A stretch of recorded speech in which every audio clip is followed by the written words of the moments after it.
you, and that's okay. I want to impress upon the fact that you need absolutely no prior knowledge to help me with what I need help with. And no prior knowledge is actually probably better. But so I'm going to give you a little history, and if you know about this, then just sit back and relax. Um, so for patients with non-small cell adenocarcinoma, which I'm not sure if any of your loved ones had or have. I know, Christy, you said that your mom had small cell, so this wouldn't really apply to her. But the most common type of lung cancer is non-small cell adenocarcinoma. And for patients with that cancer, that type of cancer, researchers have discovered these things that we call biomarkers, these mutations or changes in the DNA of the cell that's causing the cell to grow uncontrollably. These are not things that are inherited. It's not like BRCA in breast cancer. These are just changes that happen over time. And researchers have identified these changes that if you have one of them, you can go on a targeted therapy, which is a pill.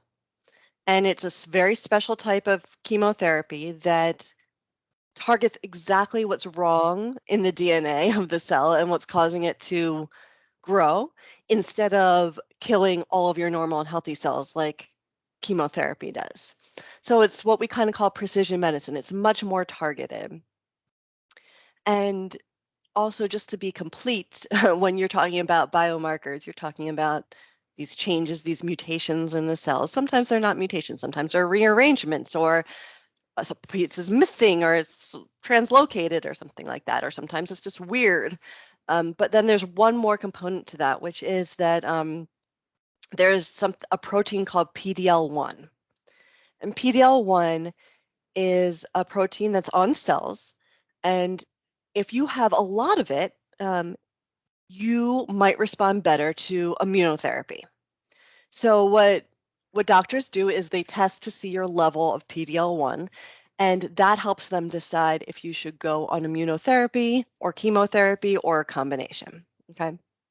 So when you have a patient who has non-small cell adenocarcinoma, you really want the doctor to do what we call comprehensive biomarker testing. You want them to look at all of the possible mutations that could be in there, the ones that we have a therapy for and the ones that we don't have a therapy for, because that could be a clinical trial. That might be the option. And these PDL1 levels, the level of protein that might give information about immunotherapy. Have I lost you, or are we good? Like thumbs up? We're going? Okay, good. So if you go to like a medical teaching hospital, this kind of testing, this comprehensive biomarker testing is done reflexively. It's just not even a consideration. You get it in, you test the person's tissue, you come back, you get the results, and then you have more information about how the person should be treated for their cancer. But not all oncologists are up to speed, because biomarker testing or lung cancer is actually leading the way in this. Lung cancer, which kind of like for decades didn't have any improvements, is now really a leader in precision medicine. And so if you're going to maybe an oncologist who's treating breast, colon, prostate, and lung, it's possible that they will not be up to speed on testing for all of these different biomarkers and mutations. So we have really tried to raise awareness that patients should talk to their doctors about comprehensive biomarker testing. They need to make sure that this testing is done before they start to go on treatment. Because if you just go on chemo and you don't know about the makeup of your tumor, it can change the makeup of your tumor, which could make it so that you could have gone on a different therapy, but now everything's changed and you can't go back. You can't like go back in time, kind of thing. So it's really important that patients talk to their doctor about it. And we've done lots of campaigns. If you go to lung.org/biomarker-testing, you can learn more about it. And we recently just made all of these different biomarker specific landing pages. You might have heard of these, like EGFR or ALK or ROS1 or KRAS, that kind of stuff. So we just did a bunch of landing pages about those, and kind of also we're continuing to hit home, talk to your doctor about this, talk to your doctor about this. Well, as part of that project, I promise I'm wrapping up soon. It's kind of a long story.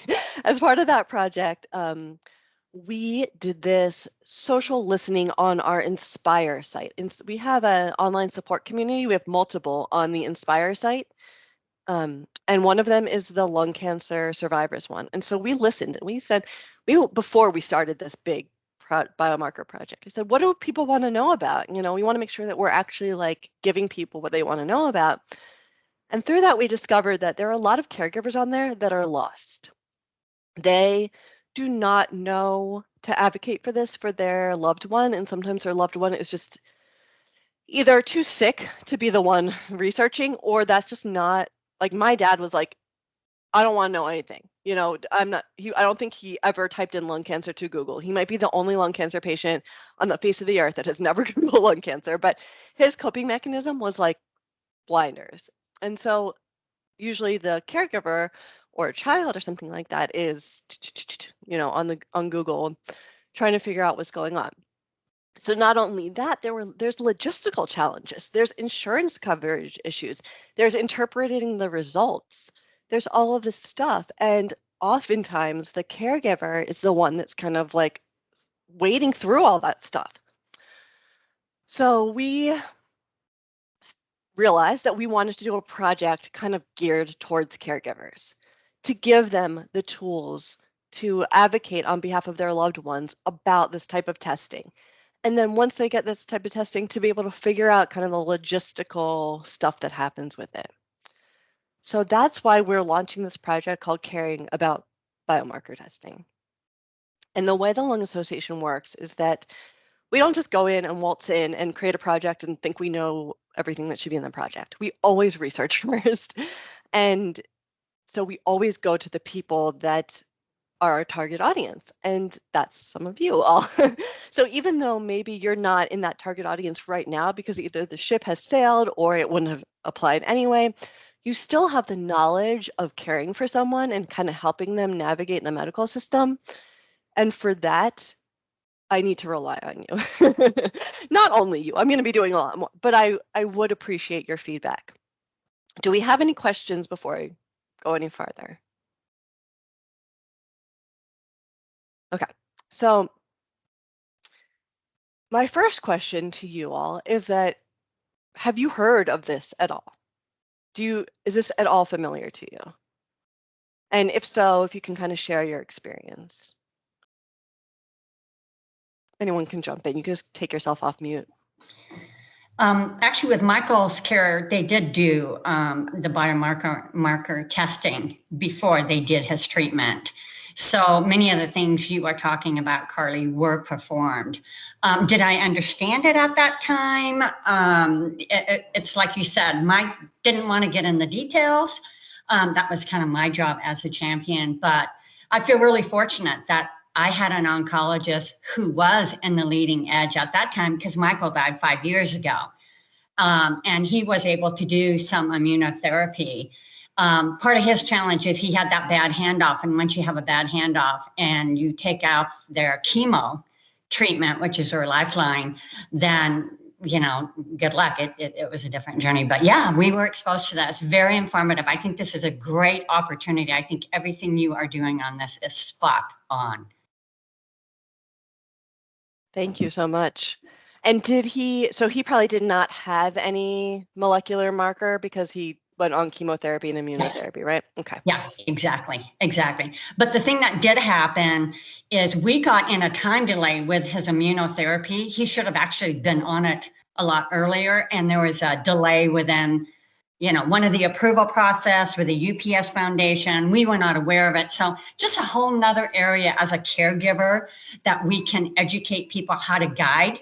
Once you do biomarkers and once they decide, you do qualify for this kind of treatment, you're talking about the financial, you're talking about the approval, that is definitely knowledge and wisdom we can guide people with, because we were in a black hole and we did not know it for months. We did not know that he had a hiccup. Once we found out, we were able to push that thing within weeks. So anyway, I think this is a great opportunity, and that's all we can do is share knowledge so that we can leverage that knowledge to help other people maybe be able to, sustain their longevity with this battle. As I say, you never know where the cure is. Could be right around the corner. So good job. Thanks. Christy or Kelsey? My mom did have that done by her doctor. What the results were, same thing as Karen, I'm not quite sure. But my mom ended up going through with radiation and chemo instead of immunotherapy, I believe. So, and then same thing with my aunt. At the time when she had it, that wasn't even in existence at that point because it was so long ago. But definitely, yeah, I agree with Karen. Good work on researching that and everything, because honestly, it could help save a lot of people. Well, yeah, and I think for me, like you said, not yet a thing for small cell lung cancer. I feel like I hear all the different, the different commercials for the different drugs. Like I hear the genetic markers thrown around, and we'll read articles and things like that. And I think, interestingly, when, like you said, I feel like there have been, a lot of good things happening. And it's all, at first, I remember feeling like, well, right, it's all for non-small cell. Like this wouldn't have even helped my mom.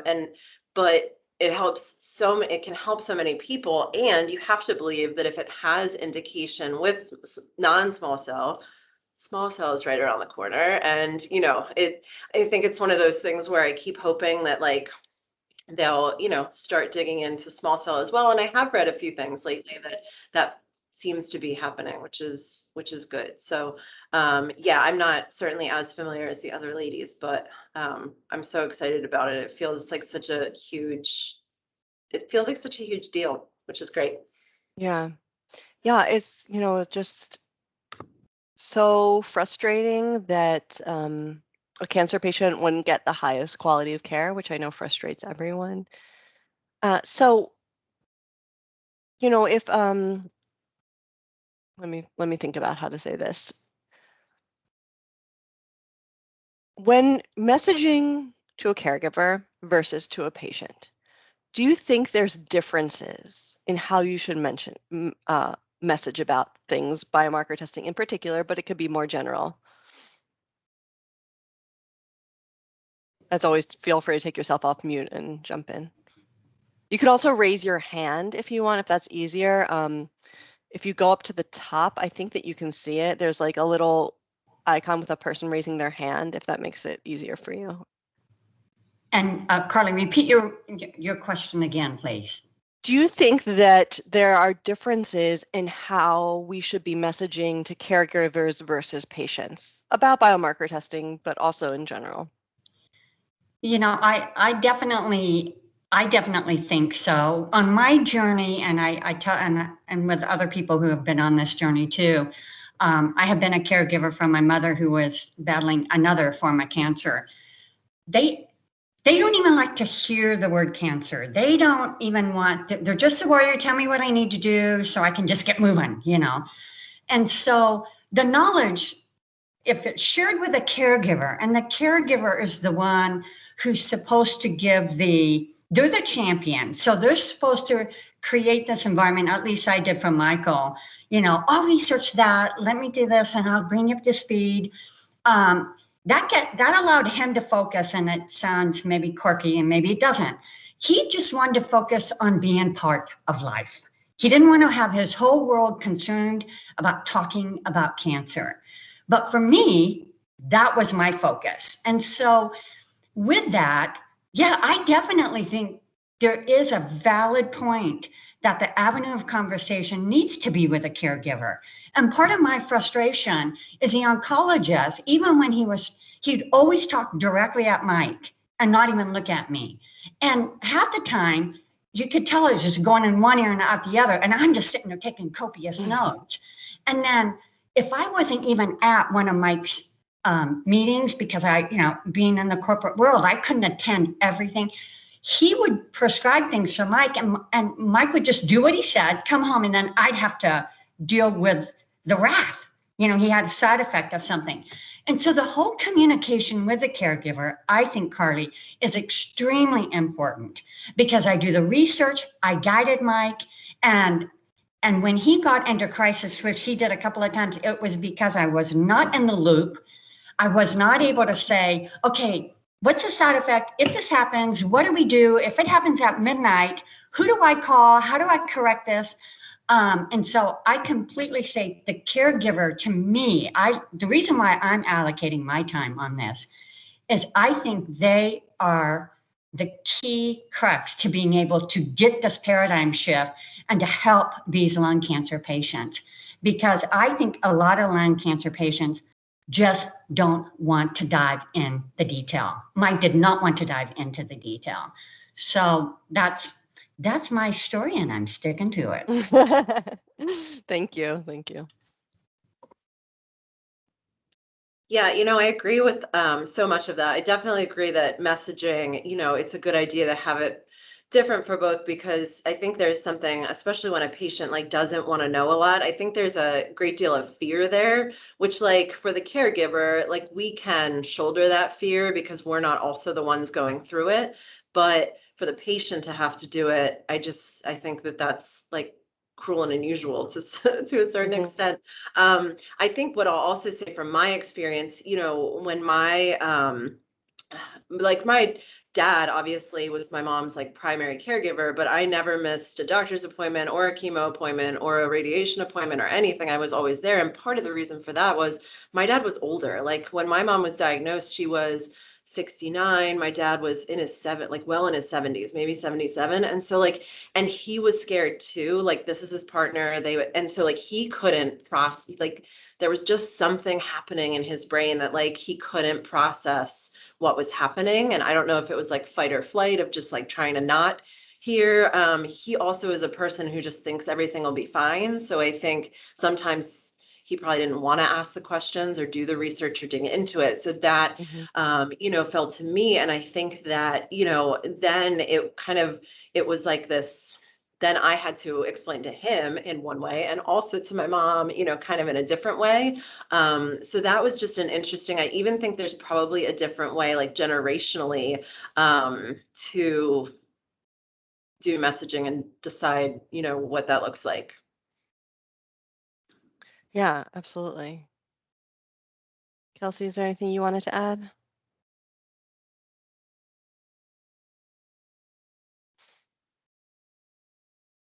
And Carly, the only thing I would like to add to that is that one of my articles I'm writing right now is how to create what I call is that warrior team. And one of the things that I learned is there are very specific roles that maybe certain family members can play on that journey. A caregiver cannot do it all themselves. There can be a person who does the research. There can be a person who helps kind of communicate that to the patient, because there's different ways you do communicate, and also the communication out to other family members. And then you got your communication also back to your oncologist where you might have questions. But the warrior team is really, really critical, because that's going to keep what kind of an environment that cancer patient is walking in. You don't want them walking into that flight or fear, exactly what she was mentioning, because they have got to remain as calm as they can on this tough journey for them. Anxiety, stress is not going to help them in their journey that they're walking. So, this team, as I hope as a group, we talk about creating what I call as a warrior team. And there's very specific roles people should be able to play. And I would love, as we go forward, to learn how other caregivers have maybe formed this warrior team and how people play very strategic roles in that to make this a smooth journey and to make to make sure everyone is in lockstep. You have to be in lockstep with your oncologist, and it's so easy to get out of lockstep. And it's usually the nurses who would help me get back on track. So I just think that whole warrior team concept, and that's one thing I'd like to offline, Carly, talk to you about, because I think your biomarkers needs to be a link into that article that talks, that is one component of the warrior team that we do need to consider as we go forward, even before we begin our treatment. So. Yeah, absolutely. One kind of unique challenge of biomarker testing is that, you know, it can take about 2 to 3 weeks to get biomarker testing results back. And in that time, people get antsy and they say, I'm sitting here, my cancer's growing, and you don't have me on anything. And so then they start on something, and then that screws up their trajectory, right? So, can you talk about what you think the role of the caregiver is in making sure that doesn't happen? That right now we cannot change how quickly it takes for the test to come back. That is like a degree away from me with like the next generation sequencing companies, but we can kind of change the rhetoric and the idea that it's okay to wait a couple of weeks in most cases. What do you think? What do you think about that?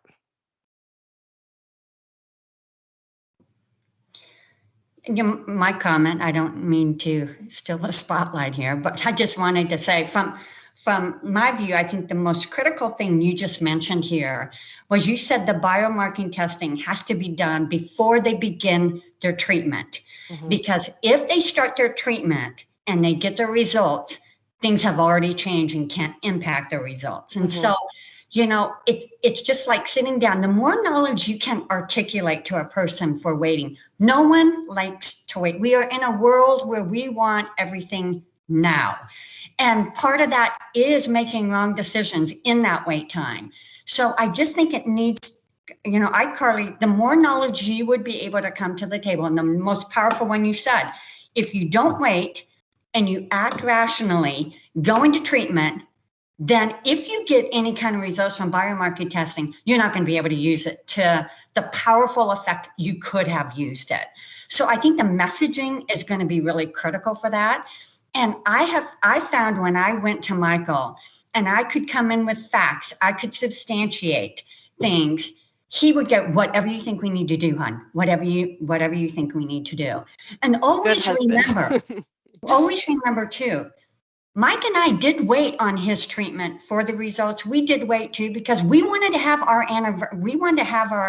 vows. We didn't think of, oh my God, we're letting cancer go through his body. Because I would tell you, once once they start getting into treatment, whether you're 3 weeks or a month later, the journey, still the battle. He had great results with his chemo, even though we waited almost 3-4 weeks. So I have a testimony that, it was worth the wait in my book, and he got great results. So I think it's a message of facts. It's a message of assurance and confidence that the wait is worth it for the results, and hope. Always remember, in any opportunity as a caregiver, it's the hope that we might be able to get more out of this by waiting, because we might have a better treatment option, which gives us a better chance of survival. That's kind of the messaging I'm just throwing out there from my experience. I'm just taking notes. That's helpful. Christy, is there anything you want to add? So I'm wondering if like there's some sort of like average time, that biomarker testing can gain, like can help people gain. So the messaging is almost like, 2 weeks could equal what? 12 months, 2 weeks could equal, Yeah. so to kind of like show like, yeah, if this is something that turns out positively, like you're really going to benefit from it. I mean, you want to like, in case they don't have you also want to like manage that somehow, Yeah. but that would just be my thought on that. Maybe case studies. What Christy's talking about. If there are case studies where people did biomarker, the biomarking that got results, how that did prolong their care. So I think if we can find any kind of case studies where maybe they have research on this, would be really valid. That always seems to light up, the patient. Oh, okay, there's a case out there that shows this gave results. Yeah. So another timing challenge of this testing is that,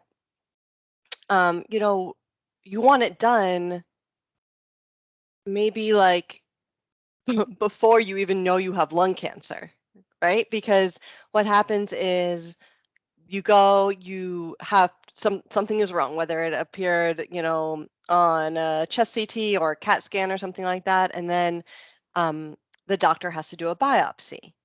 And at that time, the doctor has to take enough tissue in the biopsy to be able to perform this testing. Can you kind of take me back to that time with your loved ones, if you can remember, and think about, how it would be good to get that message across, because you might not be enmeshed in the lung cancer world at that point, but you need to know these things about lung cancer. That's always been a challenge. I'd love any thoughts you have on that.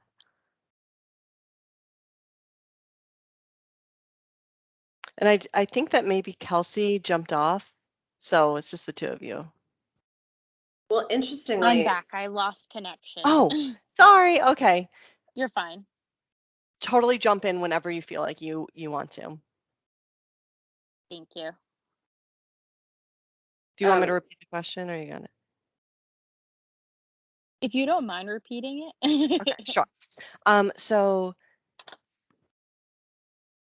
patients need this kind of testing like really early on in the process, before you might even know that you are a lung cancer patient, because you want to get enough tissue to do that testing at the biopsy time. And so it's always been a struggle messaging about this, because this kind of message has to come before people are really enmeshed in the lung cancer world, where they might be on lots of websites. So I just didn't know if you can kind of think back to when your loved one was getting that biopsy, and where you kind of were in your headspace, and how would, how we can kind of reach caregivers during that time. So, because my mom had to have 2 biopsies because of 2 different locations. Mm-hmm. So it was a little like worrisome.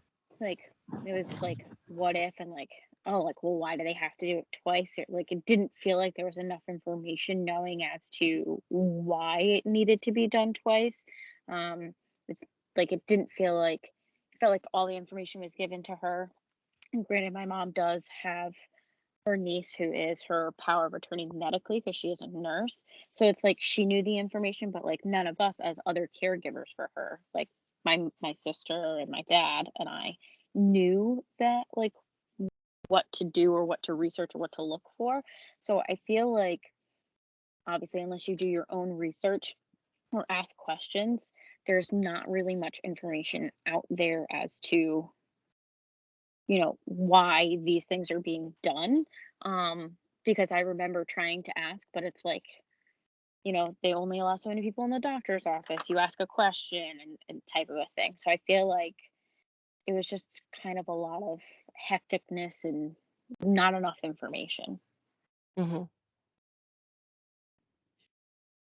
it feels similar to, just in hearing Kelsey say that, it feels a little bit similar to the like my mom never had her tumor biopsied. She just, like, on her PET scan, everything lit up, and so like they knew what we were dealing with. And actually, interestingly enough, she was first diagnosed with anxiety, so that was that was a miss.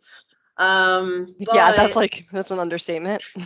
yeah, so she got anxiety after she found Mm-hmm. out she had lung cancer. But it is a little bit, the mysteriousness of it to me reminds me a little bit of how I felt with clinical trials, like not really understanding, like, and I don't know that this is helpful at all, but not really Mm-hmm. understanding like what a clinical trial meant. How do you find them? How do you like work with your physician to, know if you're a candidate or not? Like, I feel like, again, not having the biomarker experience, like it does feel like one of those very sciencey things that is difficult to have people understand, especially early on, because I feel like lung cancer in and of itself is so complex with like, it's not just, you can't just stage it because it could be this kind or this kind or this kind, so there's a lot that happens. So I think like but I think we always understood like, oh, a clinical trial could be good because it like could give us more time, or it could,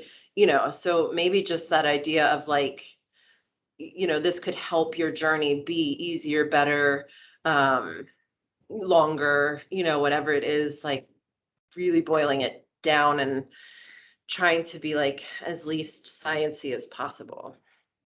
Even the term like biomarker feels like a bit unapproachable just with all the, Yeah, it's other overwhelming. terms. Yeah. It Yeah. is. I It have to definitely does. say, I'm sorry, go ahead. No, no, no, you're fine. Biomarker, like if you've never been in like any type of cancer world, like you don't know what that word means. So if they're like, you don't know what to ask, like how for them to explain it without you like feeling like completely overwhelmed and silly. I have two things to say to that. One is that it's kind of interesting that you mentioned that, because there's a lot of names for it. And several years ago, the lung cancer community came together. It was led by a different organization where they actually like reviewed all the terms that everyone uses, and we all agreed to use biomarker testing because it was accurate in that it included the like genetic mutations as well as PDL1. And so I agree that I always feel like I'm saying it and then having to like really, really explain it. But the way that I do it is I introduce it and then I say like in parentheses, also called blah, blah, blah, blah, blah, blah, blah. So is there anything that you feel like is a better word? Because that can appear in the content. I don't know that I have an idea for a better word, but what you just made me think of is, here we sit as like native English speakers, at least I assume. And I'm thinking about, those communities of color and disadvantaged folks who we know are disproportionately affected like by this disease. And I'm thinking of how overwhelming it would be, especially if you are not a native English speaker. Anyway, that's Oh, just like, 100%. No, yeah. I know. Well, I would say a food for thought on this, Carly, is that one of the resources, and believe me, when Mike got cancer, I didn't even know where to go to know what questions to ask when he got that diagnosis. But one of the things that always resonates in my soul when I look at your resources is the one that says the top 5 questions for your lung cancer doctor. Okay. And I think that anyone who has smoked should always know, hey, if you're a smoker and you're visiting your lung specialist, these are key questions you should be asking them. Or, if you ever get this, and that would be, I would say, one of the questions is about my treatment plan. I mean, when we go in for any other treatment for a dental work or whatever, we look at what our options are, don't we? And so having a question on that. I think there might be a question on that. I didn't go to it, Okay. I didn't go to your link there. That's what I was asking. And that, boy, if we could get the direct links for these resources, sorry, I have to hunt it, would be fantastic.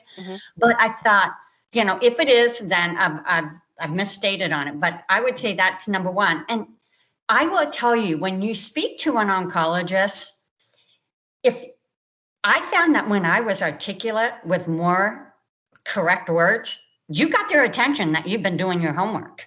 You're not just out on WebMD just throwing out things. You're like, oh my God. And when I would come in with my little iPad and I'd be documenting things, he knew I'm going home, I'm researching this, So I know biomarkers, I completely agree with that, Christy and other people. It is overwhelming. The whole thing of lung cancer is overwhelming. It is just a dark maze you're going through. I mean, everything is overwhelming about it. But I do have to tell you, when you get closer to the precise words, they know what you're asking. And then if you feel like you're a little vague, this is why that warrior team, get someone out there. There are people who will do that research, and you have to educate the team. Hey, when we have specific questions, it's like, Christy, when you get in a situation and they only allow so many people in the room, you got to have the knowledge bank in the room, the one who can ask those kind of key questions, and then come back, break it down and say, okay, this is what this means. Okay, Mom, this is what this means. If there is a language barrier, But even if there's a language barrier, there's usually kids or some resources in that sphere of influence that can be the master for the research. So anyway, that's just kind of my thought process. But having those top questions and how to maybe ask that question and put maybe on the note of it, get someone who loves research to be able to lead this question. There's certain questions, certain types of people should be leading in my thought process. So, if you're going to ask really pointed, very specific questions, you better make sure you have done your research or you know how to take that information that you're given from the oncologist and run with it to be able to, make sure you understood what they just said, how you can communicate that back out. Food for thought. Yeah. Okay. Well, we have 5 minutes left, Annette. I didn't know if there was anything else you wanted to cover. No, I think this is great. If you have more things, Carly, this is a great conversation. And I think that, what we can do for those individuals who are not able to attend is we can put together sort of a survey or a questionnaire that we can send out to folks who are not able to attend. And then for those of you on the call, if there's more things that you want to add to it, we'll have the opportunity to do that. So Carly, was there anything else that you wanted to I just didn't know if anyone had any other thoughts. And you can always email me. Let me put my email thing in the chat.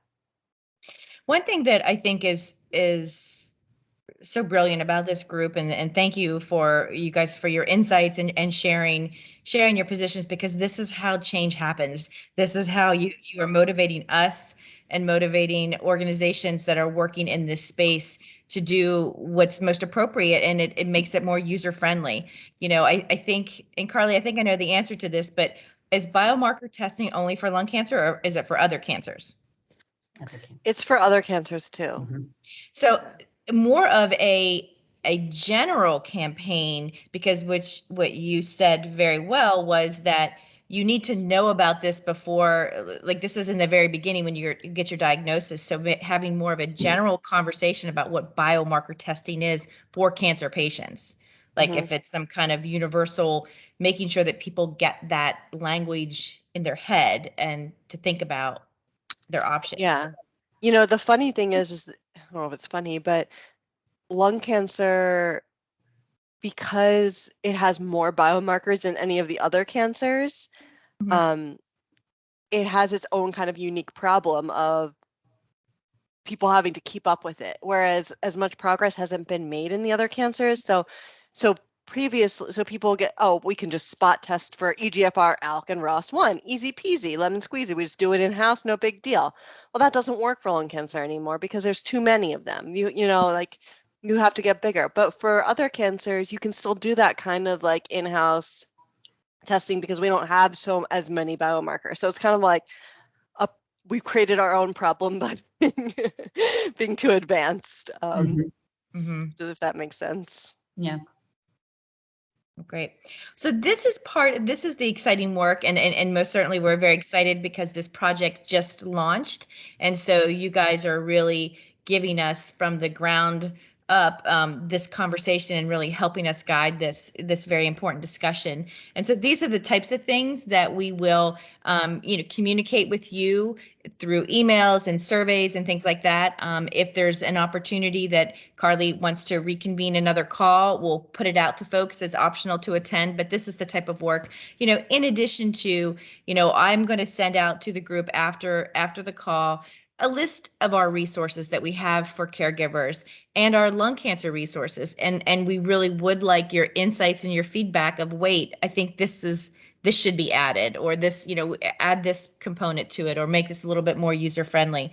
We appreciate the good job, but we appreciate even more what can we do better, because we can all do better and we can always add to what we have. So we definitely like to hear both, but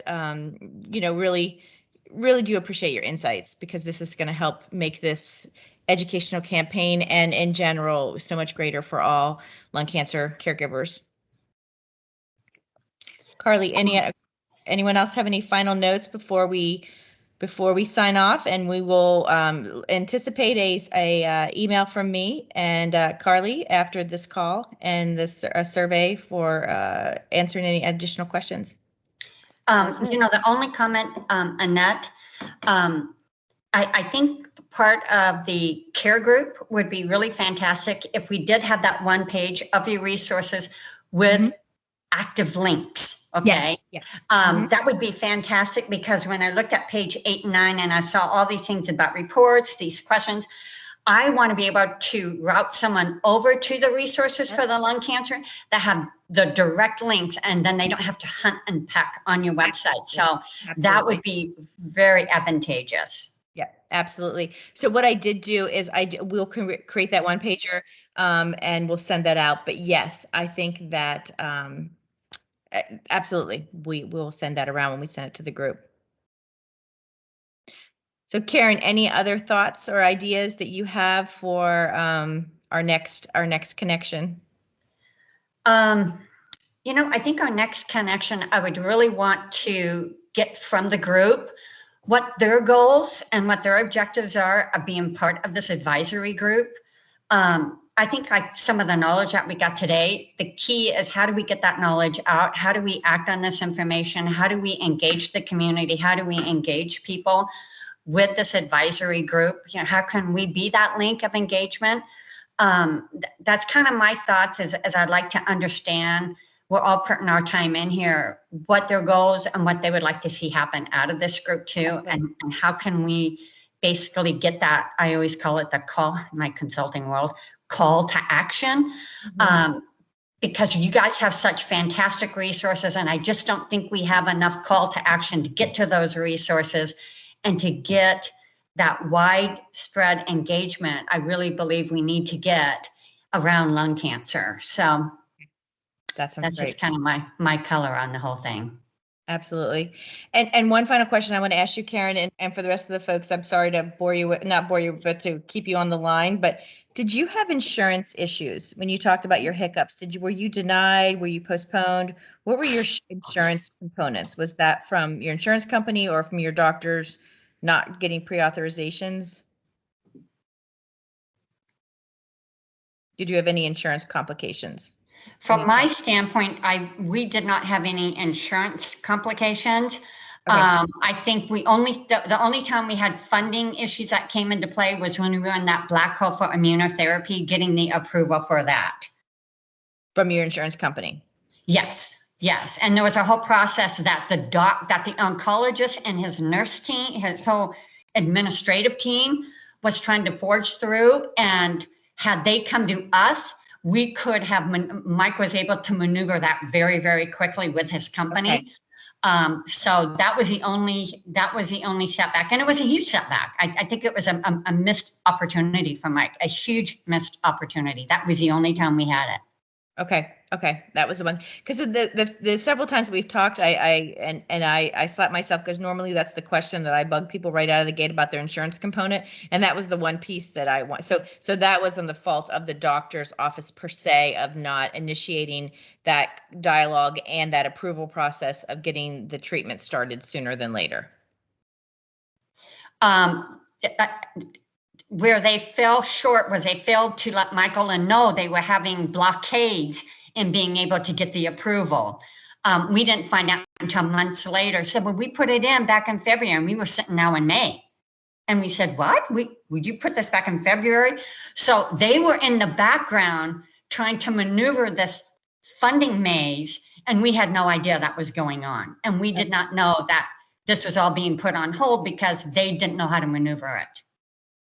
So they didn't tell you that's why his treatment didn't start? No, when we kept asking about immunotherapy, they just said, well, we're working on it. We're working on this, but they were not telling us we were having setbacks and we got denied. We got this, we just need to send more information. And when I finally said, can you give me the letters? Can you give me what you're getting? And once we got the package, I said, Mike, take this to the resource and try to open this door. He had that door open. We had the funding in 2 weeks. Okay. They didn't involve us, is what I'm trying to say. They kind of were very vague about it. Yeah, we're taking care of that, but they were very vague on what their roadblocks were. And I guess they must have assumed we couldn't help them for some reason, whatever. I'm not too sure how that whole process worked. Got it. Okay, great. Okay. But it was a landmine. I'm going to use, I always use my Oh, no, lovely that's word what landmine. that was the one clarification that I want. Okay. Okay. Carly, Victoria, Michelle, anything else? But thank you so much, Karen, for leading this. Thanks, And Karen. we will be back in touch. And thank you for the blog. We'll be back in touch about the blog as well too. Thank you. Great. Thank you so much. Good job. Thank you, Annette. And thank you, Bye-bye. Carly. Great Thank stuff. And you. good kickoff. Thanks. Bye-bye. Bye-bye. Okay. Bye-bye.